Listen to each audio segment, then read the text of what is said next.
निरंतर सत्संग से दुर्जन भी सज्जन हो जाते हैं। पत्नी से झगड़ा कर एक युवक पहुंचा जंगल में। वह साधु के साथ करने लगा सत्संग, लेकिन प्रवचन में सुने ज्ञान की बातें अपने जीवन में नहीं कर पा रहा था उपयोग। फिर साधु ने सौंपा उसे एक अजीब काम। एक संत के आश्रम में प्रतिदिन शाम को भक्तों की भीड़ होती थी, क्योंकि उनके प्रवचनों से जीवन का सही दिशा बोध प्राप्त होता था। संत की वाणी में गजब का जादू था। उनके शब्द श्रोता के दिल में उतर जाते थे। एक युवक अपनी पत्नी से झगड़ा कर उसी जंगल में पहुंचा जहां संत का आश्रम था।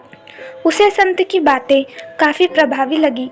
वो प्रतिदिन संत का प्रवचन सुनने लगा। एक दिन जब प्रवचन समाप्त हो गए तो वह संत के पास गया और बोला, महाराज, मैं काफ़ी दिनों से आपके प्रवचन सुन रहा हूँ, किंतु यहाँ से जाने के बाद मैं अपने गृहस्थ जीवन में वैसा व्यवहार नहीं कर पाता जैसा यहाँ से सुनकर जाता हूँ। पत्नी से किसी न किसी बात पर झगड़ा हो ही जाता है। इससे सत्संग के महत्व पर शंका भी होने लगती है। बताइए मैं क्या करूँ। संत ने युवक को बांस की एक टोकरी देते हुए उसमें पानी भरकर लाने के लिए कहा।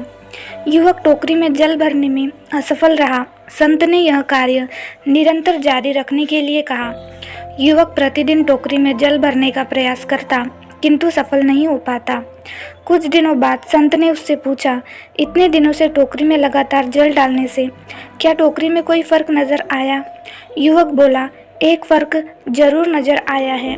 पहले टोकरी के साथ मिट्टी जमा होती थी, अब वह साफ दिखाई देती है, कोई गंदगी नहीं दिखाई देती और इसके छेद पहले से जितने बड़े नहीं रह गए हैं, वे बहुत छोटे हो गए हैं।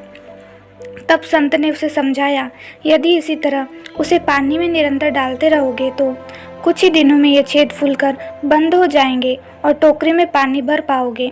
इसी प्रकार जो निरंतर सत्संग करते हैं उनका मन एक दिन अवश्य निर्मल हो जाता है।